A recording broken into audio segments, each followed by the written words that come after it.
Hello engineers, good morning. Exercise 11.1 ચાલી રહી છે. 11 દાખલા હું કરાવી ચૂક્યો છું. આજે આપણી ગાડી 12મા દાખલાથી આગળ જઈ રહી છે. ટેક્સ્ટ બુકમાં ક્વેશ્ચન જોતા રહેજો, અહીંયા લખ્યો પણ છે, શાંતિથી વાંચો. સમજ્યા વગર દાખલો કરવો ડિફિકલ્ટ છે, સંભાવનામાં એ વાત યાદ રાખજો. ચલો 12મો દાખલો. ધારો કે પ્રત્યેક જન્મેલું બાળક છોકરો હોય અથવા છોકરી હોય તે સમસંભાવી છે. એનો મતલબ એવો થયો કે ભાઈ છોકરો અને છોકરી બે જ ઘટકો છે, તો પ્રત્યેકની સંભાવના 1/2 1/2 થાય. તો જો છોકરાને આપણે બોય કહીએ અને છોકરીને આપણે ગર્લ કહીએ, તો એ લોકોએ આપણને આવું આપી દીધું છે કે બાળક છોકરો હોય અથવા છોકરી હોય તે બંને ઘટના સમસંભાવી છે.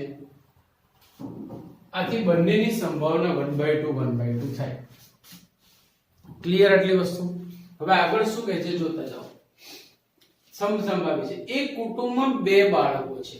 હવે આ વાત થઈ નિદર્શાવકાશની, કે ભાઈ આપણે જે અભ્યાસ કરવા જઈએ છીએ એ બે બાળકો ધરાવતા કુટુંબનો. તો એ બે બાળકો કેવા હોઈ શકે? બની શકે પહેલો છોકરો અને બીજો છોકરો, બની શકે પહેલો છોકરો અને બીજી છોકરી, બની શકે પહેલી છોકરી અને બીજો છોકરો, બની શકે બંને છોકરીઓ હોય. આના સિવાય કોઈ વિકલ્પ ઉદ્ભવી શકે નહીં. આથી નિદર્શાવકાશના ઘટકોની સંખ્યા 4 થઈ ગઈ. આથી નિદર્શાવકાશના ઘટકોની સંખ્યા 4 થઈ ગઈ. ક્લિયર? હવે આગળ શું કીધું છે? સૌથી નાનું બાળક છોકરી અને બીજું ઓછામાં ઓછી એક છોકરી છે તેમ આપેલો હોય આ બેની સાપેક્ષે, તો બંને છોકરીઓ હોય તે ઘટનાની સંભાવના. તો જો આપણે અલગ અલગ ઘટનાઓ ધારી લઈએ. ઘટના A, સૌથી નાનું બાળક છોકરી હોય તે ઘટના. સૌથી નાનું બાળક છોકરી હોય તે ઘટના. તો જો બાબુ બેબી નાનું બાળક છોકરી,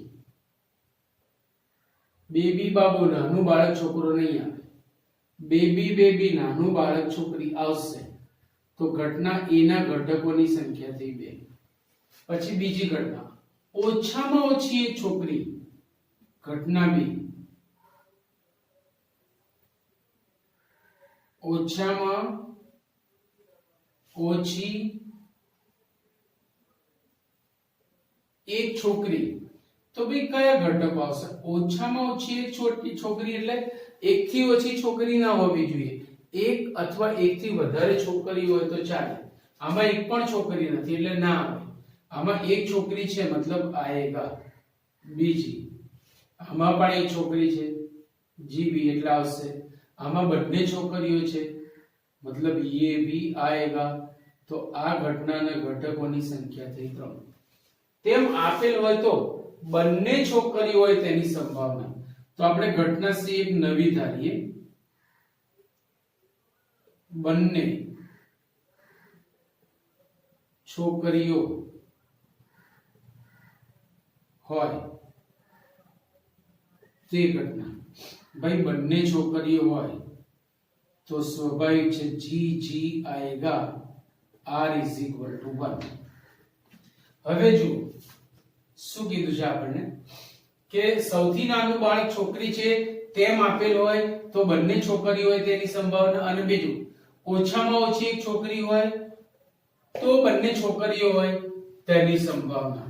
આટલી વસ્તુની મને જરૂર પડે તો મને પહેલા A/C અને B/C ની જરૂર પડશે. તો હું પહેલા વ્યાખ્યાયિત કરું છું A/B.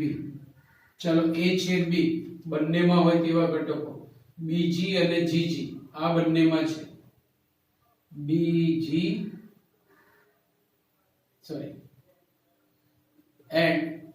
and GG તથા B/C. A/C લેવાનું છે, મારી મિસ્ટેક થઈ. A/C અને B/C લેવાનું છે. a છેદ c ઇક્વલ ટુ a અને c નો છેદ બંનેમાં g આવશે, g ગલ ગલ, અને b છેદ c માં પણ g જ આવશે. So it is common. હવે પ્રશ્નને અનુરૂપ આપણે આગળ જઈએ કે ભાઈ જો સૌથી નાનું બાળક છોકરી છે તેમ આપેલ હોય તો, સૌથી નાનું બાળક છોકરી છે તેમ આપેલ હોય તો, એટલે આપેલ હોય તે શરત હંમેશા નીચે જાય. તો બંને છોકરી હોય તેની સંભાવના, તો c ની સંભાવના આપણે ઉપરવાળાની સંભાવના શોધીએ છીએ. એટલે આ આડી લીટીનો નિયમ બની ગયો, બંનેનો છેદ ઉપર c છેદ a upon probability of a. હવે જો બધી સંભાવના આપણે મોઢે શોધી શકીએ, c છેદ a ના ઘટકોની સંખ્યા 1 છે એટલે 1, અને નિદર્શાવકાશના ઘટકોની સંખ્યા 4/4 upon probability of a થશે ઘટનાના ઘટકોની સંખ્યા 2 છેદમાં નિદર્શાવકાશના ઘટકોની સંખ્યા, તો by4 ઉડી ગયા અને આની સંભાવના થશે 1/2. પછી બીજું, ઓછામાં ઓછી એક છોકરી એટલે b હોય તેમ આપેલ હોય ત્યારે બંને છોકરીઓ હોય એટલે p of c/b. આની આ જ રીત, બંનેનો છેદ ઉપર p of c છેદ b, નીચે વાળો નીચે p of b equal c છેદ b માં એક જ ઘટક છે, આથી તેની સંભાવના 1/4 upon probability of b માં 3 ઘટકો છે, આથી તેની સંભાવના 3/4 by4 ચલ બસે અને આની સંભાવના મળશે આપણને 1/3. કેટલું ઈઝી છે. આનો મતલબ શું થાય કે સૌથી નાનું બાળક છોકરી છે તેમ આપેલ હોય ત્યારે બંને છોકરીઓ હોય તેની સંભાવના, અને આનો મતલબ થશે કે ઓછામાં ઓછી એક છોકરી હોય ત્યારે બંને છોકરીઓ હોય તે ઘટનાની સંભાવના. Clear point. ચલો આ પણ બઢિયા દાખલો, પ્રશ્ન સમજ્યા વગર દાખલો કરવો ડિફિકલ્ટ છે. પહેલા તો શાંતિથી રકમ જોઈએ. એક માર્ગદર્શક પાસે પ્રશ્ન બેંક છે, તેમાં સત્ય અસત્ય પ્રકારના 300 સરળ તથા 200 કઠિન પ્રશ્નો છે. 300 સરળ તથા 200 કઠિન પ્રશ્નો છે, ટ્રુ ફોલ્સ વાળા. તદુપરાંત બહુ વિકલ્પી પ્રકારના પ્રશ્નો એટલે કે MCQ 500 સરળ તથા 400 કઠિન પ્રશ્નો છે. તો તમે પહેલા તો આને એનાલિસિસ કરો કે આને કેવી રીતે આપણે સમજવું. તો જુઓ, ટ્રુ ફોલ્સ અને MCQ. હવે એમાં સરળ અને કઠિન આ તમે જોશો તો તમને વધારે ખ્યાલ આવશે. જો સત્ય અસત્ય પ્રકારના 300 સરળ અને 200 કઠિન પ્રશ્નો છે, એટલે આ પ્રકારના કુલ કેટલા પ્રશ્નો થયા? 500 ટ્રુ ફોલ્સ પ્રકારના. પછી બહુ વિકલ્પી એટલે MCQ મલ્ટીપલ ચોઇસ ક્વેશ્ચન, એમાં 500 સરળ છે તથા 400 કઠિન પ્રશ્નો છે. તો આના કુલ પ્રશ્નોની સંખ્યા 900 થઈ. તો કુલ પ્રશ્નોની સંખ્યા કેટલી થાય? તો જો સરળ પ્રશ્નોની સંખ્યા 800, કઠિન પ્રશ્નોની સંખ્યા 600, ટ્રુ ફોલ્સ 500, MCQ 900. આમ સરવાળો કરો કે આમ સરવાળો કરો, કુલ પ્રશ્નોની સંખ્યા 1400 થાય. તમે કેવી રીતે એને ડિવાઈડ કરો છો અથવા બાયફર્ગેટ કરો છો એની ઉપર આધાર, રાઈટ? તો હવે પ્રશ્નને અનુરૂપ જ આપણે આગળ જઈશું. આપણું ડાફણ આમાં કરવું નથી. હા, આ પ્રશ્ન બેંકમાંથી એક પ્રશ્ન યાદચ્છિક રીતે પસંદ કરવામાં આવે છે. એક જ પ્રશ્ન પસંદ કરવામાં આવે છે. એક પ્રશ્ન યાદચ્છિક રીતે પસંદ કરવામાં આવે છે. જો પ્રશ્ન બહુ વિકલ્પી પ્રકારનો હોય તેમ આપેલ હોય તો તે સરળ પ્રશ્ન હોય તેની સંભાવના શોધો. એટલે આપણે આટલું જ ધારવાનું છે, બહુવિકલ્પી પ્રકાર અને સરળ. તો સૌથી પહેલા હું કુલ પ્રશ્નોની સંખ્યા અહીંયા લખું. કુલ પ્રશ્નોની સંખ્યા, કુલ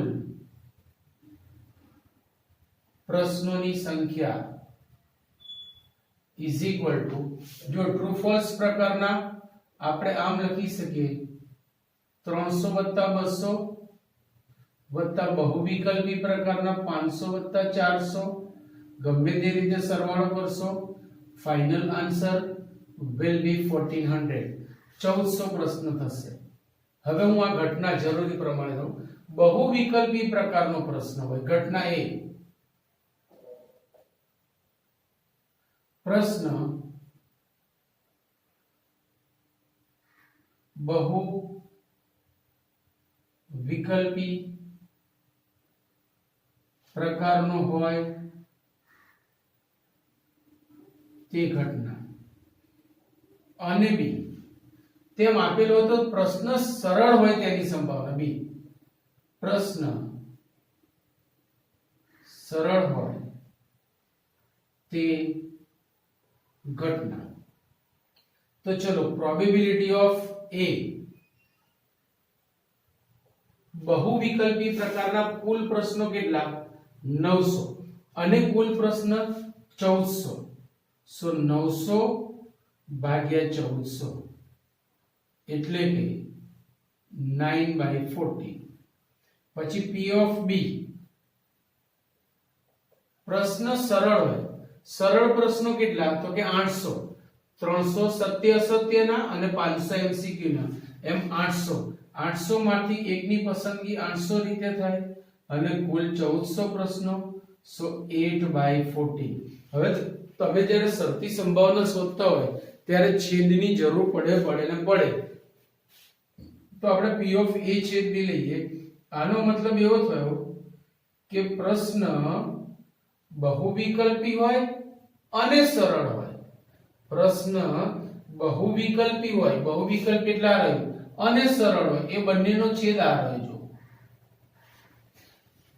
બહુવિકલ્પી પણ છે, MCQ એટલે બહુવિકલ્પી પણ છે અને સરળ પણ છે. આથી તેની સંભાવના થશે 500/1400 is 5/14. તો હવે પ્રશ્ન શું છે?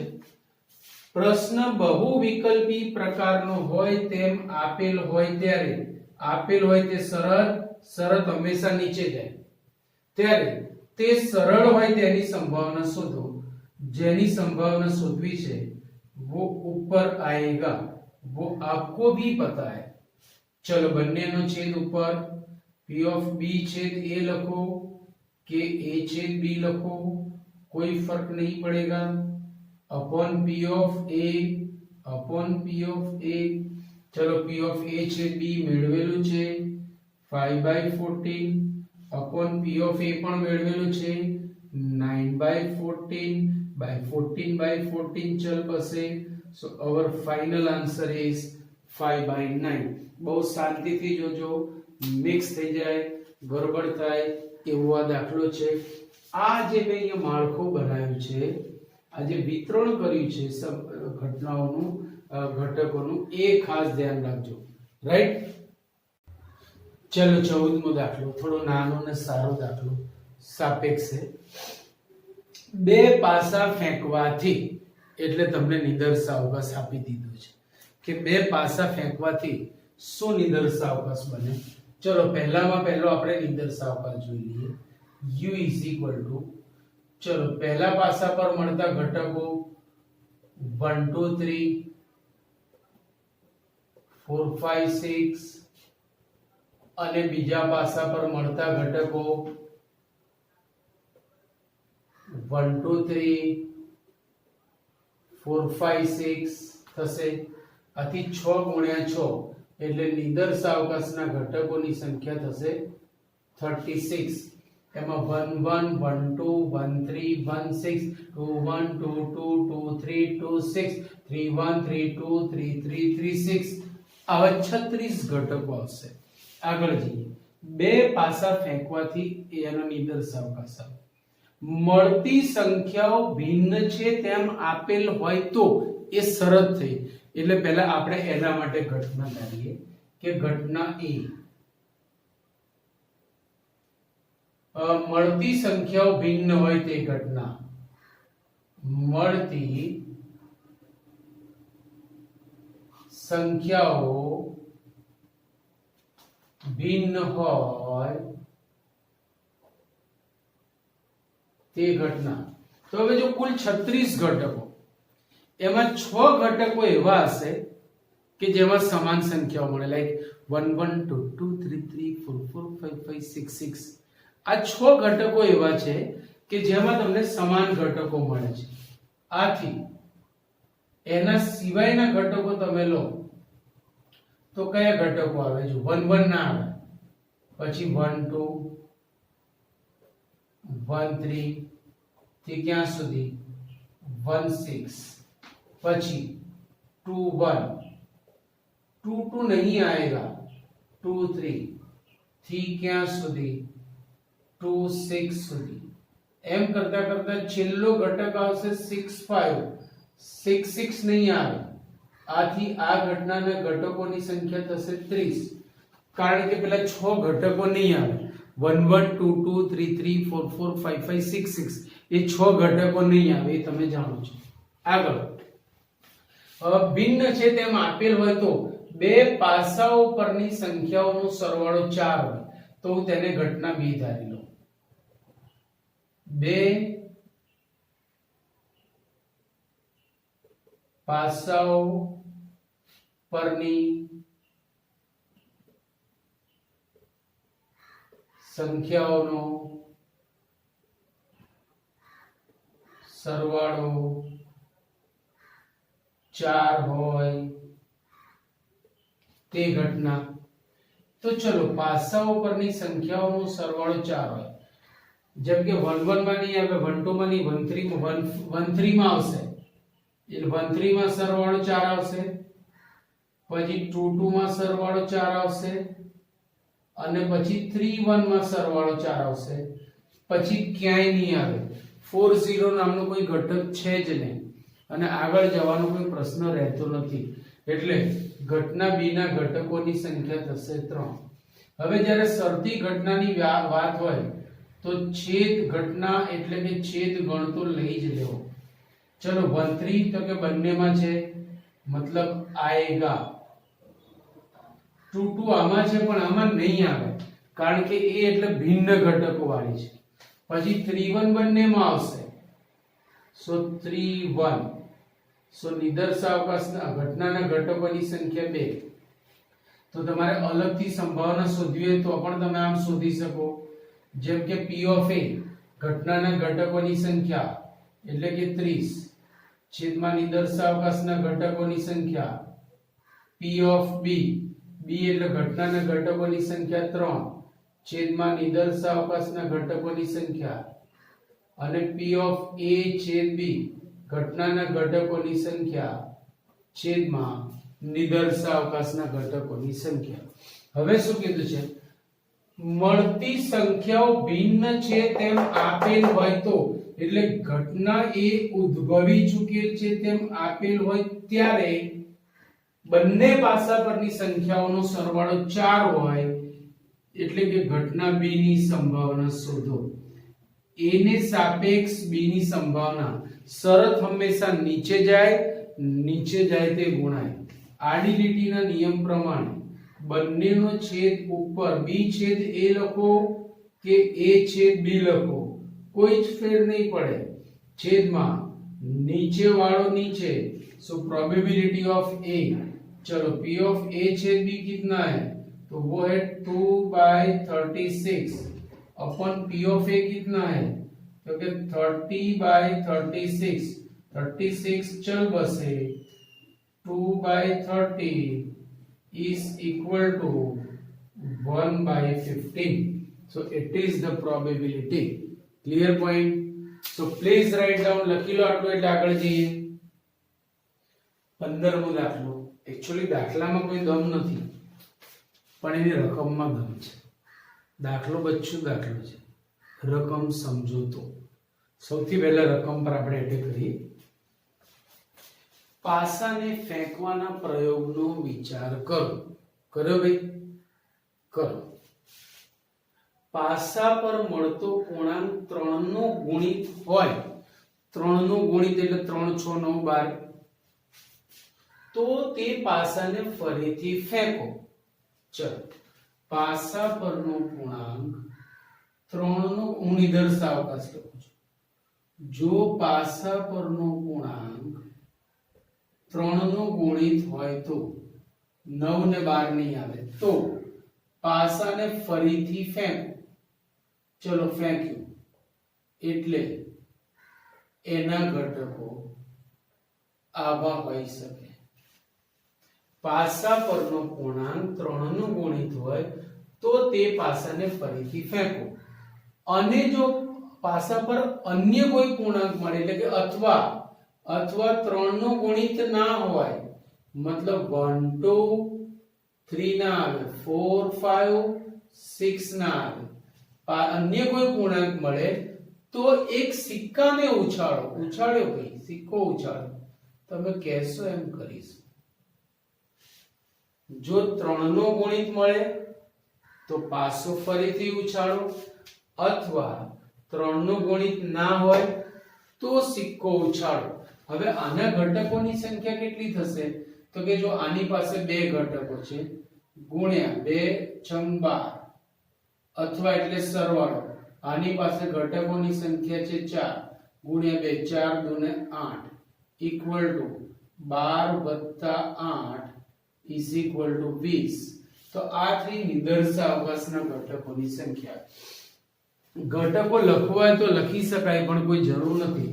તમે લખી શકો છો 3 1 થી 3 6, 6 1 થી 6 6, 1h 1t, 2h 2t, 4h 4t, 5h 5t.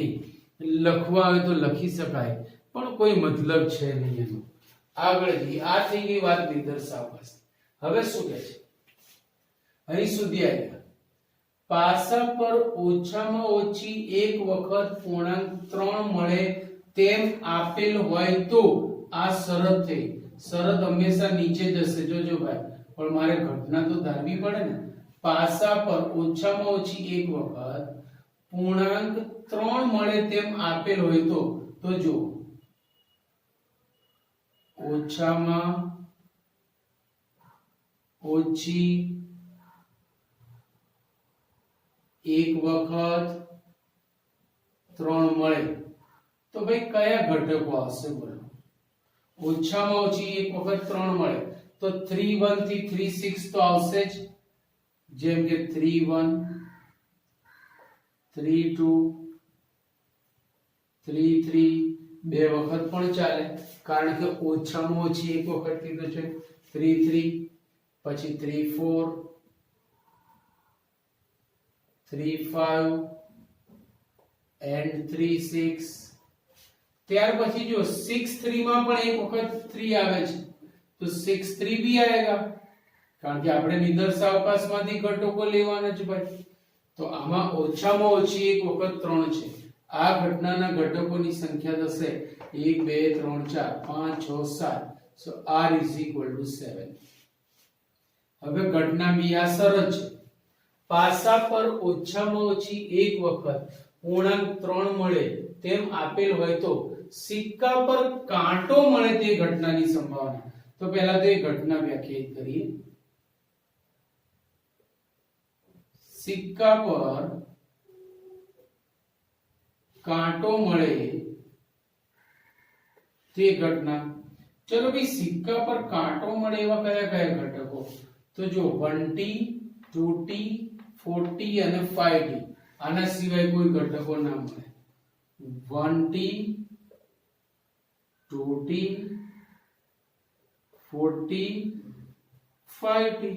તો આ ઘટનાના ઘટકોની સંખ્યા થઈ 4. હવે જ્યારે શરતી સંભાવનાની વાત હોય તો પહેલા છેદગણ તો લાવવો જ પડે ભાઈ. a અને b માં સામાન્ય હોય એવા ઘટકો દેખાય છે તમને? વિચાર કરો, વિચાર કરવાનું શરૂઆતથી જ કીધું છે તો વિચાર્યું પણ કઈ દેખાયું નહીં એટલે ખાલી ગણ. તો જુઓ હવે અહીંયા p ઓફ a, ધારો કે મેં સંભાવનાઓ શોધી p ઓફ a, તો ઘટનાના ઘટકોની સંખ્યા છેદમાં નિદર્શાવકાશના ઘટકોની સંખ્યા 7/20. p ઓફ b, ઘટનાના ઘટકોની સંખ્યા છેદમાં નિદર્શાવકાશના ઘટકોની સંખ્યા p ઓફ a છેદ b, ભાઈ ખાલી ગણ એટલે અશક્ય ઘટનાની સંભાવના 0 થાય. હવે according to question of the book, જો પાસા પરનો પૂર્ણાંક પાસા પર ઓછામાં ઓછી એક વખત પૂર્ણાંક 3 મળે તેમ આપેલ હોય તો આપેલ હોય તે શરત હંમેશા નીચે જાય. તો સિક્કા પર કાંટો મળે તે ઘટનાની સંભાવના એટલે કે b ની સંભાવના. ચલો હું આની સંભાવના લેવા માંગુ છું. આડી લીટીનો નિયમ, બંનેનો છેદ ઉપર એટલે કે b છેદ a અપોન નીચે વાળું નીચે, સો p ઓફ a, પણ p ઓફ a છેદ b છે 0 અપોન p ઓફ a છે 7/20 by 0 upon something is 0. આમ આ ઘટનાની સંભાવના 0 મળે. મતલબ આવી કોઈ ઘટના ઉદ્ભવી શકે નહીં કે ઓછામાં ઓછી એક વખત 3 હોય અને કાંટો હોય. It is not possible. Clear point? So આ બઢિયા દાખલા. ચલો હવે 16મો. આ બે એમસીક્યુ આપ્યા છે, બહુ રમકડા જેવા છે પણ છતાંય હું કરાવી દઉં છું. નાની નાની દાખલીઓ છે એટલે જો p of a is 1/2, p of b is 0, તો p of a by b શોધો. ચલો a by b ની વ્યાખ્યામાં શું આવે? તો કે આડી લીટીનો નિયમ શું કહે છે? બંનેનો છેદ ઉપર નીચે વાળું નીચે. હવે તમે જ વિચારો કે હું અહીંયા p of b ની જગ્યાએ 0 મૂકું તો છેદ 0 થાય અને છેદ 0 થાય તો પદ અવ્યાખ્યાયિત થાય. એનો મતલબ p of a by b ન મળે. p of a by b ન મળે. આની સંભાવના જ ન મળે કારણ કે a by b અશક્ય ઘટના છે કે ઘટના b ઉદ્ભવી શકે જ નહીં. શરત મેં એવી આપી દીધી કે એની સાપેક્ષે કોઈ ઘટના જ ના ઉદ્ભવે. શરૂઆતમાં જ મેં તમને ઉદાહરણ આપ્યું હતું કે આખા ક્લાસના તમામ વિદ્યાર્થીઓના બોર્ડની એક્ઝામમાં મેથેમેટિક્સ સબ્જેક્ટમાં 100 આઉટ ઓફ 100 આવે તો હું બધાને 5 સ્ટાર રેસ્ટોરન્ટમાં એક ટ્રીટ આપું. પણ તમે જાણો છો તો એ જ વસ્તુ અહીંયા એને ઉભી રહી કે બી ઉદ્ભવતી જ નથી તો એની સાપેક્ષે એની રાહ જોવાની જરૂર કરી. Not possible. રાઈટ? સો આ ન મળે. એના પછી 17મો દાખલો જુઓ. a અને b માટે p of a by b અને p of b by a સમાન છે એવું આપી દીધું છે. ચલો બંનેનો આડી લીટીનો નિયમ લગાડો. બંનેનો છેદ ઉપર p of a intersection b upon p of b નીચે વાળું નીચે ઇક્વલ ટુ અહીંયા પણ આડી લીટીનો નિયમ. બંનેનો છેદ ઉપર નીચે વાળું નીચે. જો ભાઈ આ બંને પદો સમાન છે એનો મતલબ જો p of a છેદ b નું મૂલ્ય 0 હોય તો 0 upon something equal to 0 upon something થાય એવું બની શકે. એનો મતલબ એવો થયો that implies p of a intersection b equal to 0 અથવા હવે માની લો કે p of a છેદ b 0 નથી તો આપણે બે બાજુએથી ઉડાડી શકીએ છીએ. મેં બે બાજુએથી p of a છેદ b ઉડાડ્યું તો બચેગા 1 upon p of b equal to 1 upon p of a. That implies p of a छेद b equal to 0 और आनो चौकड़ी गुणाकार करो तो p of a equal to p of b. That implies p of a छेद b ની સંભાવના 0 છે એનો મતલબ a છેદ b equal to null set અથવા આ સમસંભાવી ઘટનાઓ છે, યા તો બંનેની છેદ ઘટના અશક્ય ઘટના છે અથવા બંને સમસંભાવી ઘટનાઓ છે. Clear point.